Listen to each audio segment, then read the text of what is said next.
Hello everybody, you're listening to Ask Pastor Alfred. I'm your host, Pastor Alfred.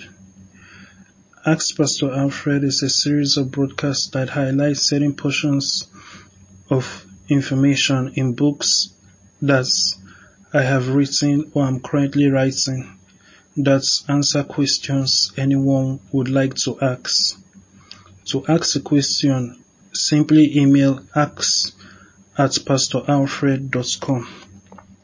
For more comprehensive answers, go to pastoralfred.com and subscribe. That's where you will get updates of when I have new broadcasts available and when I have new books available. The question for today's episode is, if yoga meditation is not allowed in Christianity, then how can Christians benefit from the proven medical benefits of meditation? Praise the Lord. Let me take the question again. If yoga meditation is not allowed in Christianity, then how can Christians benefit from the proven medical benefits of meditation? Okay. Let us begin by looking at the book of Joshua chapter 1 verse 8. I'm reading from the ESV translation. I read, "This book of the law shall not depart from your mouths, but you shall meditate on it day and night, so that you may be careful to do according to all that is written in it. For then you would make your way prosperous, and then you would have good success." Praise the Lord. You see, that portion of the scripture is very interesting and very deep. And it also lets us know that meditation in Christianity is different from what the world calls meditation. In Christianity, meditation means reading and studying the word. There are actually two sides to it. You see, this portion shows us that you should meditate on the word of God day and night, so that you'll be careful to do according to all that is written therein. For then you will make your way prosperous, and then you will have good success. You see, this shows us the aspects of meditation that has to do with putting the word of God in you. It is about letting your mind and your heart be occupied by God's word. You see, so that is what meditation is in Christianity. In the world, there is the meditation that is the yoga meditation that has to do with the offshoot of Buddhism, and it has to do with cleansing your mind and things of that nature. When you are doing things like that, we understand that in Christianity, because we have spiritual understanding and we understand spiritual things, we understand that that person is actually making themselves vulnerable. You see, when you blank your mind and you put yourself in that spiritual state of openness, you are actually letting yourself be open for demon possession. And when you look at different Eastern religions, it is at those moments that people get possessed or people get so-called inspired by spirits that they invite. That is actually making oneself vulnerable to demon possession. And when you look into the yoga practices and all the rituals that are actually happening, you're concentrating on your chakras and all those kind of things and doing all those spiritual things in Buddhism, in your meditation, you are actually practicing pagan worship. That is what you are doing. And you are making yourself vulnerable to demons, and they would enter. You see, they will show up. You see, there is also the other aspect of meditation, which is just more of being silent and separating yourself from all the troubles of the world, forgetting everything else and just letting yourself relax and let go. That is actually more popular. The funny thing is that people cannot differentiate the difference between yoga meditation and just simple meditation. However, I advise you to understand that those two things are not the same. The question that we are dealing with today is, if yoga meditation is not allowed in Christianity, then how can Christians benefit from the proven medical benefits of meditation? Now let's look at that question. Yoga meditation is different from normal meditation, but the questions substitutes one for the other. You see, you must understand that there are two different things. Yoga meditation, when done properly, is not normal meditation. There are a lot of people who say they are doing yoga, but they are not real Buddhists, but they just buy into little concepts of Buddhism. You see, that is not real Buddhism, but that is still exposure to all that Buddhism can give someone. And I'm talking about demon possession, you see, and things of that nature. It is not advisable.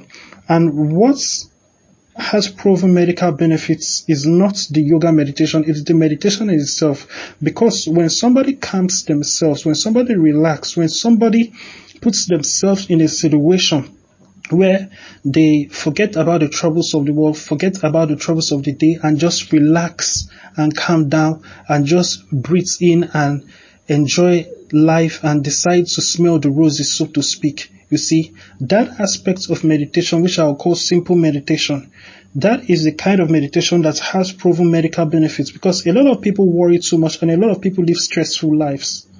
You see, and because of that, such moments of detoxing, such moments of separating yourself from the troubles of the world and relaxing have been shown to have a great deal of medical benefits for a lot of people.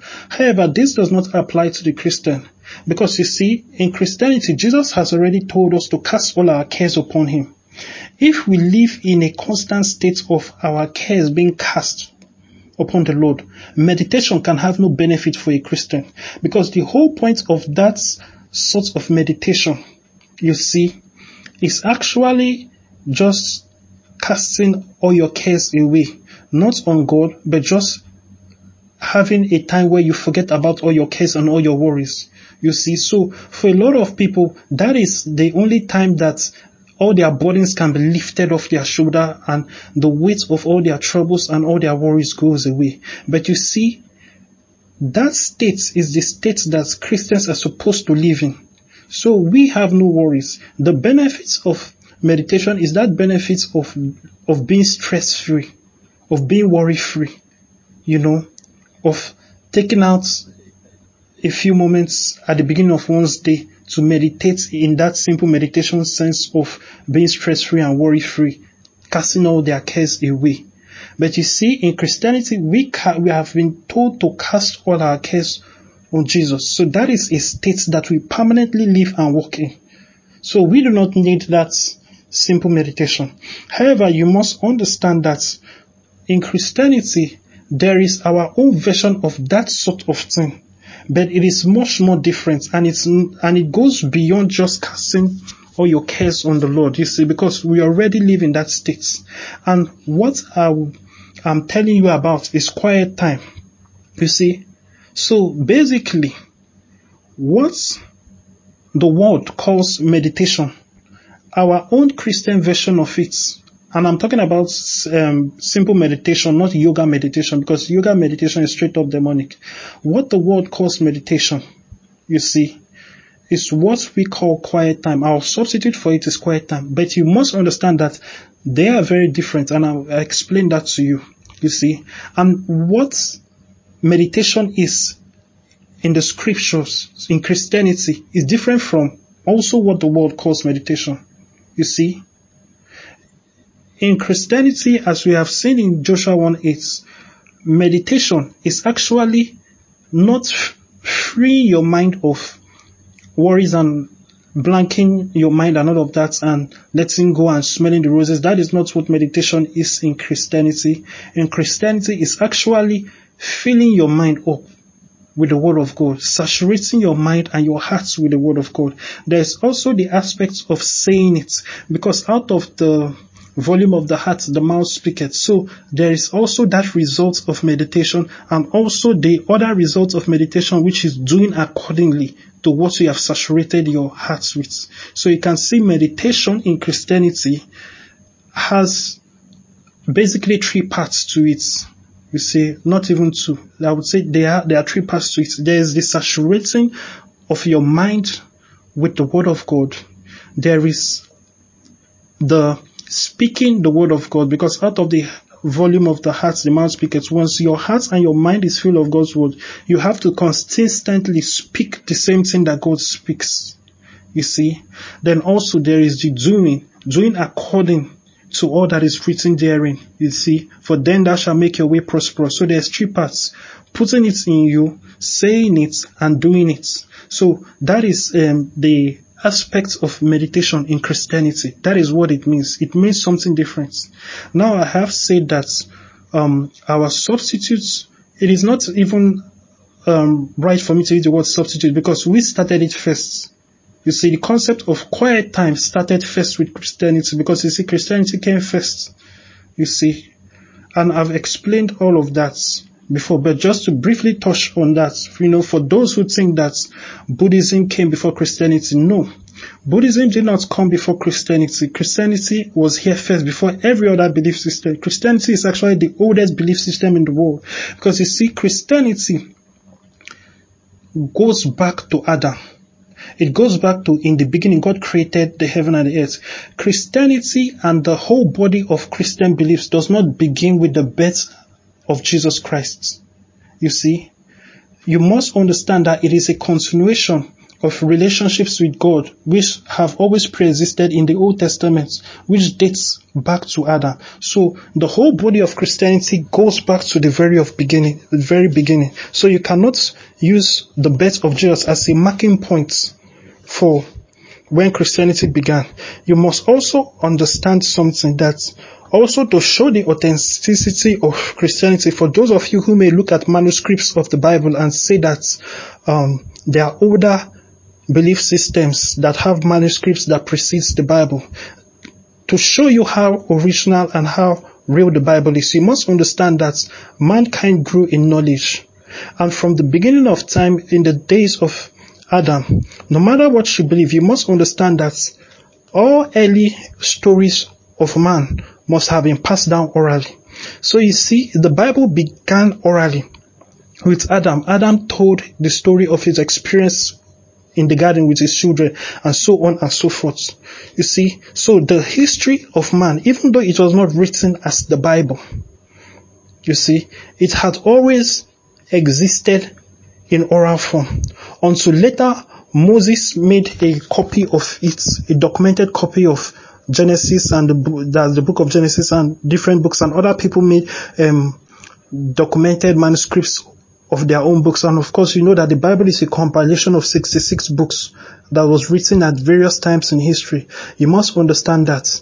You see, this does not mean that anybody who finds manuscripts about belief systems or religions that predates any of the books in the Bible, especially the book of Genesis, it then makes that belief system older than Christianity. It is not, because you see, Christian beliefs and the Bible beliefs of the origin of man has always existed orally. It is just like Africa, for example. When you look at the history of Africa, the history of Africa is mostly written by white men. Does it mean that the history of Africa is dependent on what those white men wrote? No, it's just that a lot of Africans and African tribes did not put down on paper their history. They did not document their history. Look at Nigeria, for example. There is so much of the history of Nigeria before the white man came, before the colonization era, and even in the days of Jesus, Nigeria was still a piece of land, even though it was not named Nigeria. Who was on it? What was happening? But you see, all these things were not documented and preserved. So the fact that the white man came later and wrote down what he felt like writing down and documented it does not mean that there wasn't a story before all that documentation began. You see, most of those stories may have passed down orally, but nobody actually wrote it down or documented it in a format that existed to today that we can find and see. So it is also possible that there are older books on the story of the origin of man that are in line with the Bible that predates the book of Genesis. It is possible. The book of Genesis is just what we have and what Moses wrote down. You see, and it makes perfect sense that a lot of all those stories were orally passed down and not written and documented because people did not understand the deep value of documentation. Think about the Bible. Apostle Paul is somebody that, look at all he went through to preach the gospel. Do you think that if Apostle Paul had enough insight to know the power of the written word, that he would not have rather sat down in one place and just wrote and wrote and wrote and wrote and wrote and wrote and wrote? Understand something about the books of Apostle Paul. What you are reading are not sermons. Those are letters. Those are just letters. Those are his communications. That is how he talks. Yet it contains so much truth and so much revelation. So how would a sermon by Apostle Paul be? If Apostle Paul had had enough insight to know that years and years and decades and centuries after him, that people will be reading what he wrote more than what he went to people to preach. If he had known that, wouldn't he have spent a lot of time writing more? And what would he have actually written? You see, but this shows the reflection of the people at the time. They did not value documentation that much. You see, now we know the value of recording things and documenting things and knowing that that is a way to preserve it for future generations and future generations.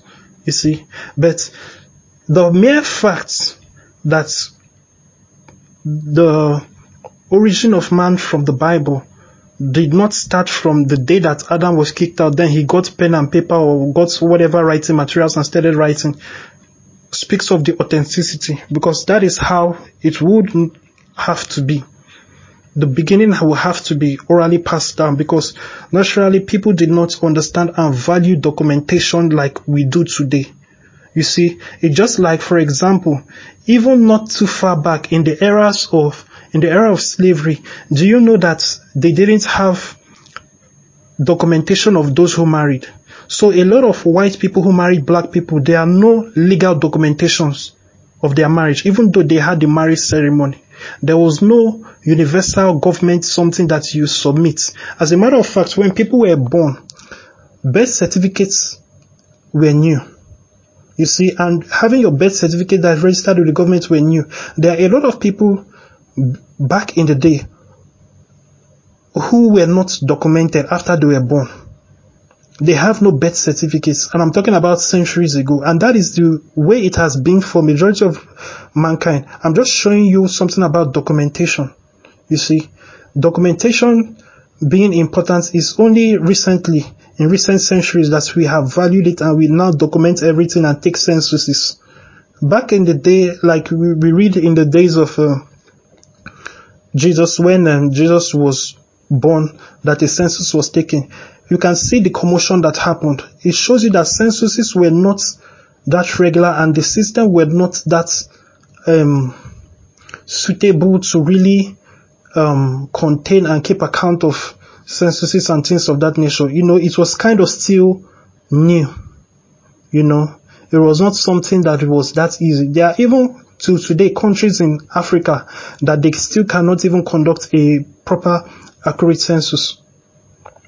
So what was happening before? You see, it is not like such things could not have been done before, but we did not have, like you can see in the case of Jesus, it was done then, even though it is not as effective as it can be done now. But you must understand that it is a matter of value. People did not value documentation then as much as we do now, because you understand the importance, you know. So that is that, and that is something that you must really understand, that Christianity is actually the first belief system.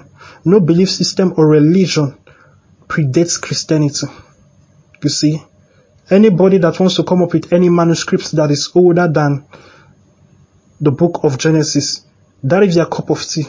The story in the book of Genesis had always existed orally before that, right from the beginning. And it kept piling up and kept growing. So you must understand that. And that is how we even have accurate accounts of the genealogies of Christ. In the book of Leviticus, in the book of Numbers, you see the genealogy. In the book of Matthew, you see the genealogy from David to Christ. You see, so most of those records were kept orally, and here and there, perhaps some people may have kept their personal records, So, but it is only in recent centuries that we really value documentation of such things. So you must keep that in mind. Christianity is the oldest belief system in the world. Now, to get back to what we are saying about quiet time, let us look at the book of Luke chapter 5, verse 16. I'm reading from the NIV translation. But Jesus often withdrew to lonely places and prayed. Praise the Lord. Let me take that again. That is Luke chapter 5, verse 16, the NIV. But Jesus often withdrew to lonely places and prayed. This is quiet time. And this is something that Jesus did a lot. Quiet time, which I said you might call, substitute is not the right word, but let me use that for now. Somewhat of a substitute for quiet meditation that the world does. You see, quiet time in Christianity is withdrawing yourself from the world and from every distraction around you and taking out time to spend with God. You are taking out quiet time to spend with God. So it's actually to fellowship with God and to listen to God. You see, now quiet meditation in the world is about clearing your mind of your worries and of your troubles and relaxing, getting every stress and every concern off your mind and just detoxing and relaxing. Breathing in, breathing out, that's that process, that is what it is for them. But you see, like I say, substitute is not the right word, but our own parallel for that, which actually came first before their own. You see, it's quiet time, and it has to do with being by yourself with God, separating yourself from every distraction and being just you and God and listening to God. So on the world's hand, what they have is blanking their mind, getting rid of their trouble, forgetting their worries and all of that. For us, our own is being alone with God, just quietly and listening to what God has to say to us. You see, it's a time of private and personal fellowship. You can see this portion of scripture tells us that Jesus often withdrew to lonely places and prayed. You see, Jesus went to places where there was nobody, where he will not be distracted, where it will just be him and the Father. You see, that is what quiet time is. Let us look at Mark chapter 1 verse 35. I'm reading from the ESV translation. And rising up very early in the morning, while it was still dark, he departed and went out to a desolate place, and there he prayed. You see, and you can see the timing early in the morning, just kind of similar to what the world does with their meditation. They normally prefer to do it early in the morning, So in this case, you can see Jesus doing it early in the morning and rising very early in the morning, where it was still dark. He departed and went to a desolate place and prayed. You see, that is another thing about our own quiet time. Our own quiet time has to do with talking to God and listening to God. The big part of it is listening to what the Father has to say to us. But you see, we also talk to God. You see, it's a personal time, a private time. It's a time to get direction, a time to get instruction, a time to get inspired, a time to just fellowship personally.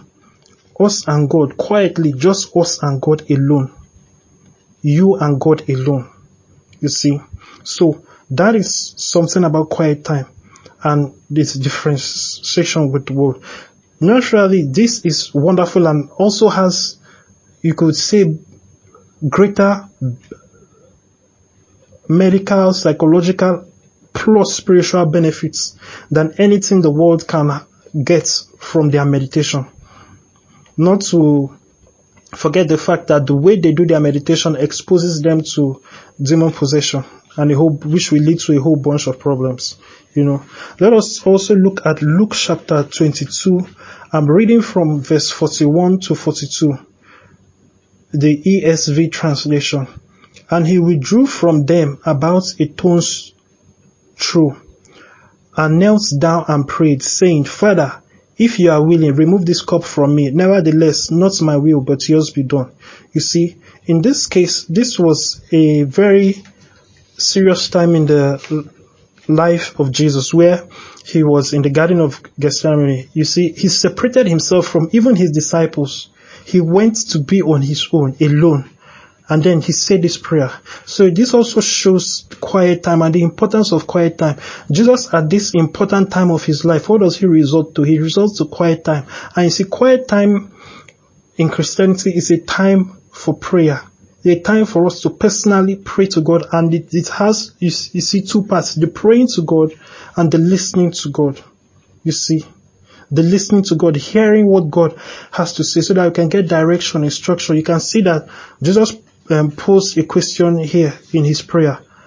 He actually spoke to God and listened to what there was the listening to what God has to say, letting God's will be done.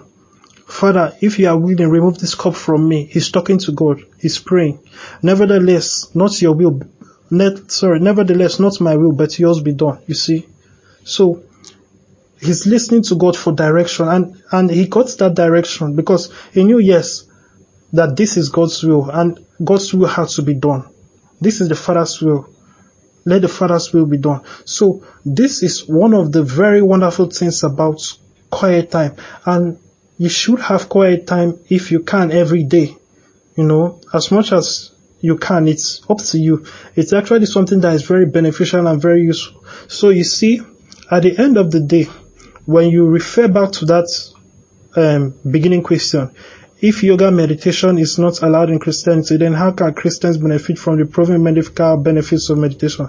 There you can see that what Christians have is so much greater and so much better on a deeper and more powerful level. You see. So that is it for today. To get more broadcasts like this and to get deeper insights on what I share with you, I advise you to go to pastoralfred.com and subscribe. There you will get updates when I have new broadcasts available and also when new books that I published are available to the public. Also pick up copies of my existing books. Check out the clothing store, pastoralfred.com/clothing. There are a lot of wonderful clothes there for you. Also go to alfredandfriends.com/marketplace. There you can sign up and sell anything you want to anybody, no matter where they are in the world. It's a free store that will remain free forever. You can go there and sell anything you want.